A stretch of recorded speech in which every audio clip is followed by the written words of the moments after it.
Hey guys, James here. Welcome back to the Gamefree channel.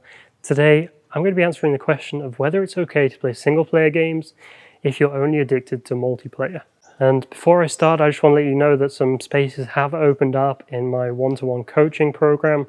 So if you want more details about that, make sure to book a free consultation call in the link in the description. Now, this question came to me from a call I had with a guy who went through my program, my training, and he had this doubt lingering in his mind. He was convinced that multiplayer games were the problem. He'd quit for months, he hadn't played in a long time, but with all this pressure of exams and studying at university coming up, he was looking at ways that he could go back to playing. Now, in order to solve a problem like this, we need to break it down into its individual parts. We need to look at why you want to play single-player games in the first place, what would happen if he plays single-player games, and ultimately how that affects his decisions going forward. So where did this come about? Well, all this pressure, all this stress, all this anxiety about the future, about worrying where I'll end up, and feeling panicked and worried that he'll let everyone down, his parents, friends, by not getting into university, by not studying, doing all this stuff.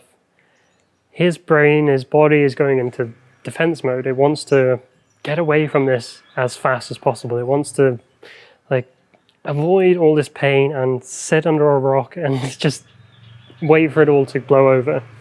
And for anyone that's been in that position before, you know it will not blow over if you leave it. So what ends up happening is you go back to the place where you're most comfortable. And for a gaming addict, that is video games. But you've really committed to never playing a game again. You've tried quitting. You know you can't play in moderation. You know that you're addicted and gaming has no part in your life, in your ideal life. But there's a little part of you that starts creating excuses, that starts trying to find a way to play. And you start looking at I only ever played multiplayer games. I was only ever playing shooters. What if I just play single player? What if I play RPGs or games that have an ending? It was the endless multiplayer battle royales that got me, not the RPGs like Skyrim or the puzzle games like Tetris or something. And that's all your brain needs for like a little, and it just needs a way in. It needs to get that little crack that it can start opening up and getting you back to gaming, because that's its ultimate goal. Your brain just wants to go back to gaming. And so with this question, is it okay to play single player games if I was only addicted to multiplayer? Let's break that down. If this is a question you've had in the past, I want you to think about it like this. Walk through the first hours, the first days of what happens if you start playing a single player game again. And this is exactly what I did with this guy on his coaching call. And so he took me through step by step.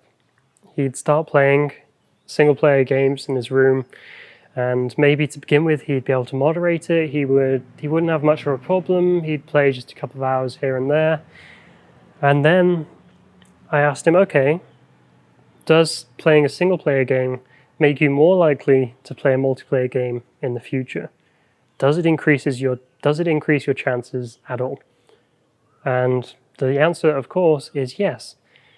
If you go from not playing games ever again to playing some games, your chances of playing a multiplayer game or anything else, whatever is specific to your situation, increases by almost an infinite amount, basically.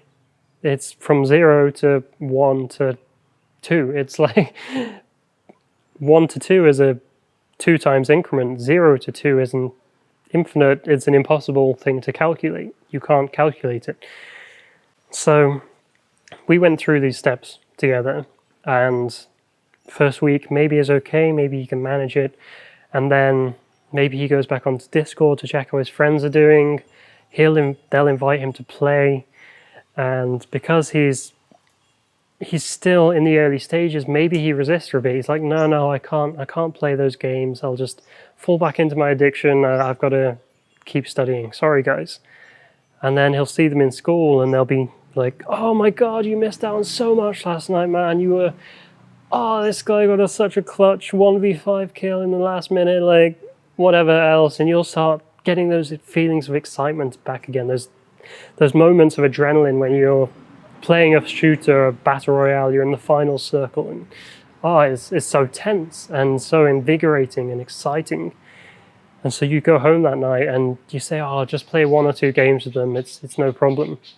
Maybe you do. Maybe you play a couple of games and then turn it off for the night. But you can see, just a week or so later, you're back to playing multiplayer games again.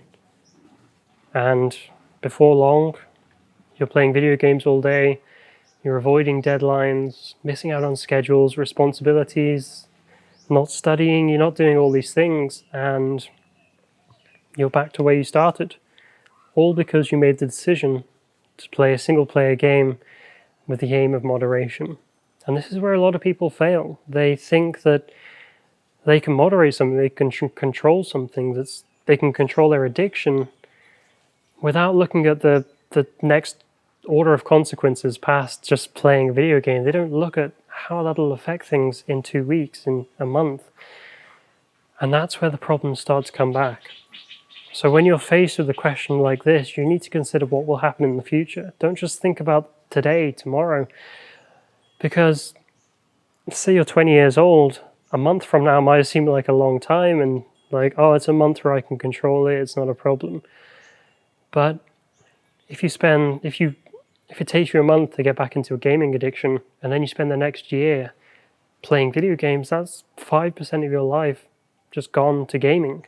And when you compound that to when you're 40, and if you never break out of those habits and you keep playing video games for 20 years, that's your entire life near enough spent gaming.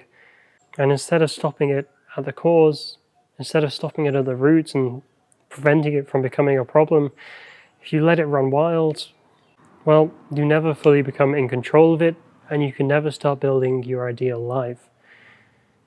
So to answer that question of, can you play X game if you're addicted to Y thing? Well, what do you think? At the end of the day, they're both video games. Why does one thing get preferential treatment over the other? Why is one thing easier to moderate than the other? If you never played that certain game, how do you know that it's easier to control, that it's easier to moderate your use? Truth is, you don't. And the truth is that all video games will affect you. You're addicted to gaming. You're not addicted to a certain type of game. You're addicted to escape. You're addicted to fulfilling all your needs within the virtual world. It's not a specific game that gets you. It's just gaming in general. So ask yourself, how will this decision affect me now? And how will it affect me in the future? If I indulge in this right now, what will my life look like in a year, 3 years, 5 years, and work back from there? So that's how you build your ideal life. You look at where you want to be in the future, and you work backwards, and you create a plan, a roadmap, and that's what I help people do with my coaching, with my program and training. And ultimately, that's the most powerful motivator I've found for real transformation, is to have a vision and to put the action, the habits in place from the start to get you motivated every single day, working towards that and moving away from video games, moving away from the pain, and moving towards the pleasure and fulfillment that you get from having an awesome life. So thanks for watching, guys. I hope it's been helpful for you. If you are interested in working one-to-one with me, having me coach you and going through my training and to help you reach high levels of performance in every area of your life, book a free consultation with me in the description below. And as always, don't forget to comment, like, subscribe, you know the drill, and I'll see you in the next video. Cheers.